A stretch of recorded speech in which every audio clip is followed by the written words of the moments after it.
And welcome back to Patient Conversations with Leah.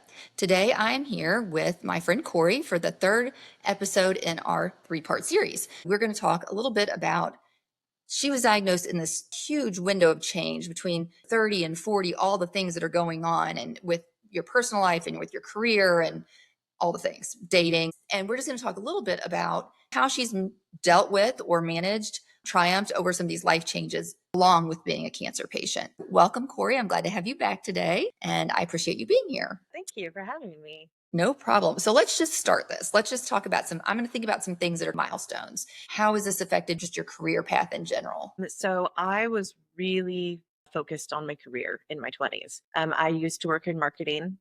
I had a lot of ambition. So that was my main goal. I didn't even date a lot in my 20s. I focused a lot on my career. So when I got sick, it was really hard for me because that was kind of how I defined myself as my career as this person. And the drug that I started, I'm so grateful for, and it works very well, but it causes me a lot of fatigue. And not just tiredness fatigue, like sleepiness, but body fatigue. I have a lot of muscle weakness. And that started pretty much right away. So I started trying to do freelance and maybe work a little part time, but working in marketing and advertising, it's really deadline driven. You have to be very reliable, which suddenly I was not reliable at all. And you work a lot of hours. I used to work 60 to 70 hours every week. And so working just like 10, 20, it just was not working. And plus, I was dealing with this clinical trial that was taking up a ton of my time. So I pretty much lost my career very early on. And that was really hard for me emotionally. I also lost my partner who had moved from New York to be with me. I'd known him most of my life, went to high school together. When I was stage 1 with the surgery and everything, it kind of broke us, which is a good thing. It turned out because it means we're not right together, right?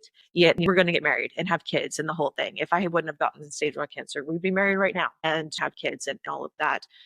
Actually, I don't think we'd be married right now because we weren't right for each other. Right. You can't overcome that if you can't get through that. So I had lost that relationship, which I thought was the one, right? That I had finally like, okay, I'm going to pay attention to dating. And I found this amazing guy. I lost my career, lost that partner. And so these were emotionally really hard things for me to deal with. And I remember when I became stage 4, sitting with my sister and my roommate, who was one of my best friends. And actually, I think my personal trainer, they were like my caregivers in the beginning, all of them. They were just incredible and supported me so well. But I remember sitting at the table with them just bawling, saying that no one would want me now. Who, stage 1 before, like would want to date a stage 4 cancer patient who doesn't know how much time she has. I was just Right. like, that's not going to happen. Right. And it's been a really big life lesson for me to not assume because I started dating right away. Met this really kind, loving, empathetic person who was like, he's like, we went to high school together. And he's like, I'm so sorry this is happening to you. Come up in Reading. I was coming up to Reading a lot to spend time with my family. He's like, when you're here, let's go out on a boat. I have a boat. Let's go to the lake because we have amazing lakes here. And we have volcanoes. It is very healing, actually, for me to be up here when I was first diagnosed with stage 4, because just being in nature, right, is so incredible. But even better was being with a hot boy in a lake, right? Going In the around sun. like still alive.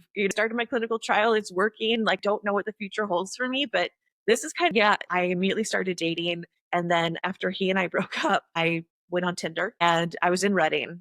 I moved to Reading at this point, and I'm like, there's not a lot of eligible guys here. I went on Tinder and was dating multiple people. And at one point, I had 3 different guys who were after me. Then I had this young kid chasing after me and 2 other guys. I was like, I would have never guessed that, right? And I think back to that time at that table, just sobbing, absolutely convinced that no one would want to date me.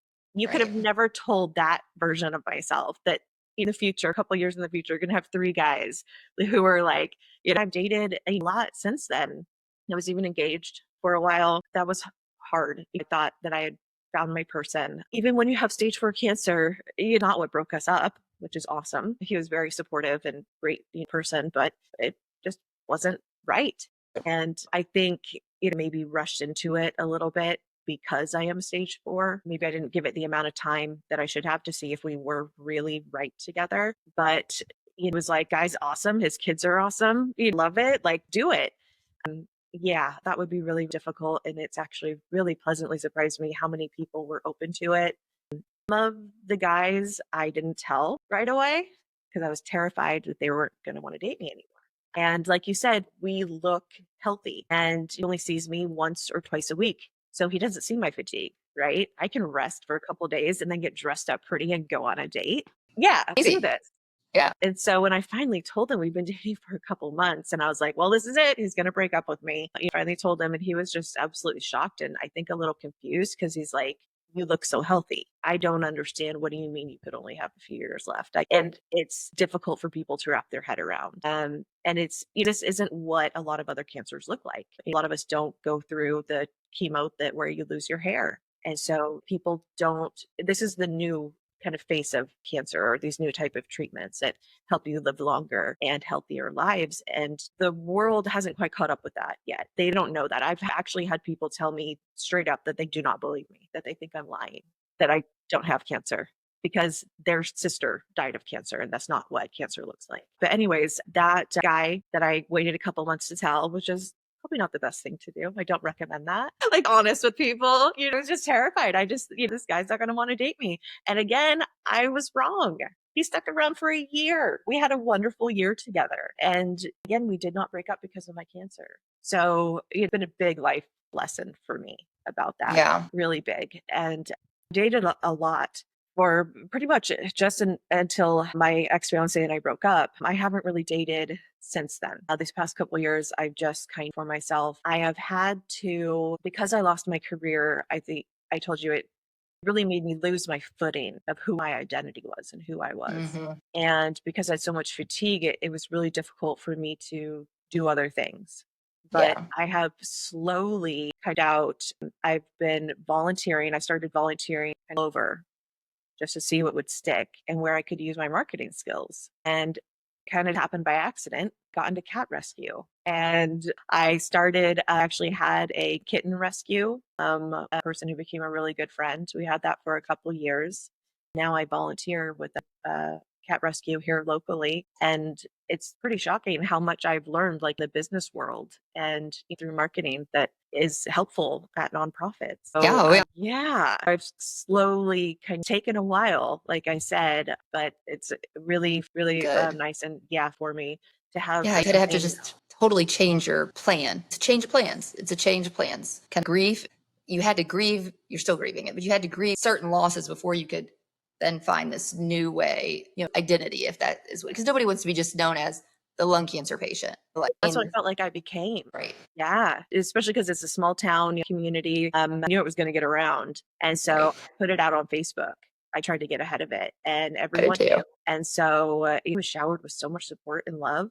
People were sending me flowers, like edible arrangements. It was actually really wonderful. And that's one of the nice parts of kind of a smaller community. I'm sure but yeah, It's a change of identity. I think that's a good way to put it. You have to figure out, and you do that in your life anyways. You know, I can remember as a little tiny girl thinking I was going to have life one way. And then as a teenager, you thought it was going to be this way. And then as a college student, I thought it was going to be this way. And I hear you talking about like your identity and starting to volunteer. And I think if I'm correct, you've also started a Facebook group for other cancer patients. So I'd love to give you mhm. the opportunity just to kind of summarize and tell us what you're doing and how people can find you. Yeah.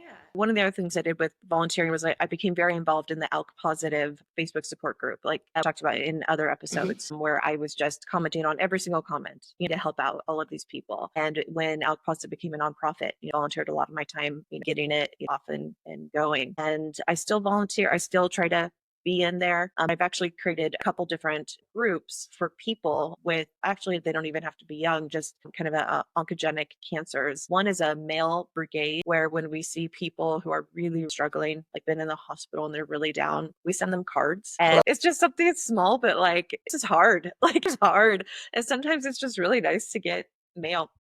Yes.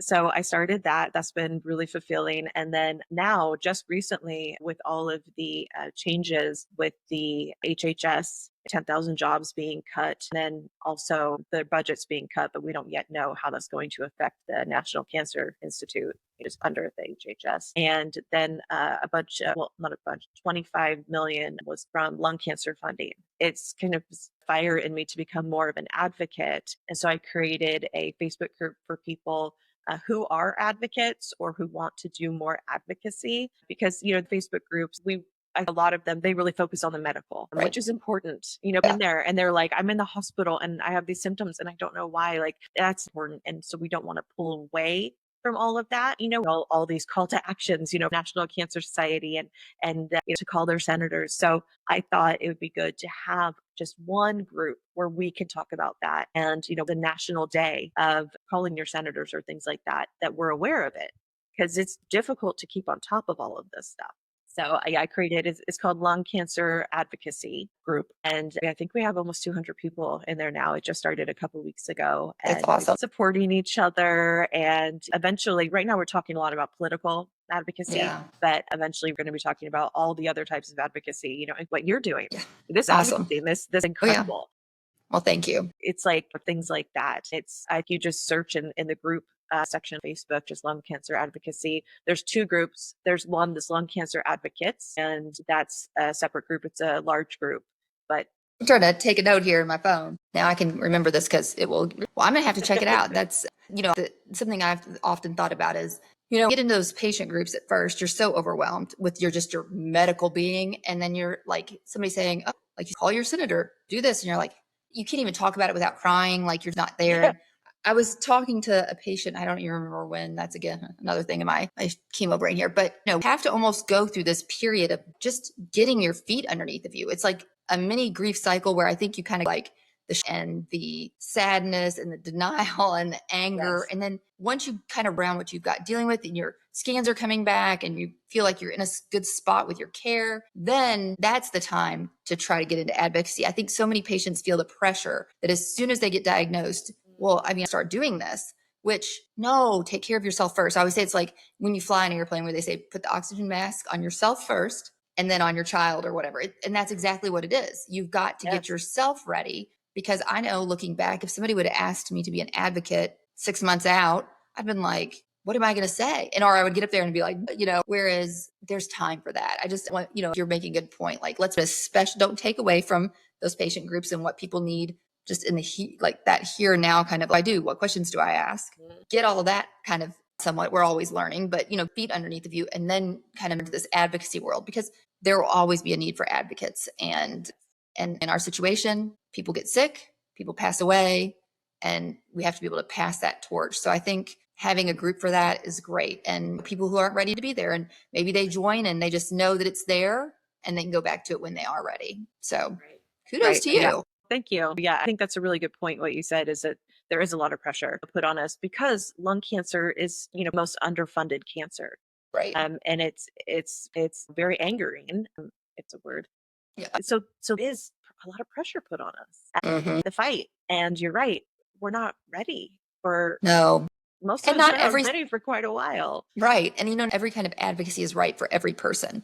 Yes. Really like the going and speaking to the government representatives and all that kind of stuff. Some people would rather just support in a way where they're attending something to learn, or they're sharing their information with another patient, like the patient to patient thing, versus, advocate doesn't mean like people say, I don't know how you do what you're doing. Well, to be an advocate, you don't have to put your whole life out there on social media and the things that everybody is doing. You be an advocate and feel fulfilled in advocacy, I think, is an individual thing. And what and how much you do is a very personal choice. And it changes. But I think with advocacy, it's important to live your life. Right. Most important is to just live your life. And sometimes, especially in the beginning with the clinical trial for the first couple of years, I just felt like a cancer patient. And I didn't want to do any advocacy. I didn't want to talk about it because that just made me more of a cancer patient. And that's what it felt like my identity. Like my identity is like this. And now I'm just a cancer patient. And I didn't want to really get into that space. And it's been a struggle for me to get more into that space because I do so much feel like a sick person, even though I don't look like it. Yep. It's there every day, and that's taking on more of that identity. There's advocacy different for everyone, and fundraising is advocacy. And a lot of people say, oh, I only fundraise. And I'm like, that's amazing. That's huge, because you have to tell people, to raise money, you have to tell people about your cancer and about it. So that's that's advocacy, is important. I agree. And I think a group for that, like we can say, I've got this going on and I need some help. Would anybody want to help? That's how people are going to find what they feel the call to do as well. So Yes. there's plenty of advocacy to go around. Yeah, plenty of Fortunately, that go around. yeah. Sure. Cori, before we leave and, comes to an end with our 3 episodes, is there anything else that you would like to tell people? Yeah, that just find a community, and whether it's online, it's so wonderful that if you do have a mutation, it's a wonderful way to find your support community as being in those Facebook groups with that mutation. And I'm so glad that you created this, cancer group that all of us can be in, because a Yeah. lot of us don't have mutations. And so Right. then they're kind of in the cold, right? Like, I'm this amazing out positive support group, but they don't get to be in it. So I just that you created this group, because Well, thank you. finding people who are going through what you're going through is so healing, because they understand you on such a deeper level. I think Yeah. that be my advice. And I think you would probably agree, right? Like, that healing is so important, because it's really, really to go through cancer at any time in your life, but especially in your, 30s and 40s. It just, you are like me, where you were just about to kind of life, right? Like within, that are, Well, thank you so much for sharing so much of your personal life with us and your journey. And for the of you out in the audience, please remember to, if you didn't catch the first 2 episodes, go back and watch them, because I think you're really going to learn quite a bit just about what it means to be a long-term patient living with stage 4 lung cancer. It's definitely a unique, more recent development in the last several years than it has been in the past. So thank you very much for being here. yes, thank you for having me.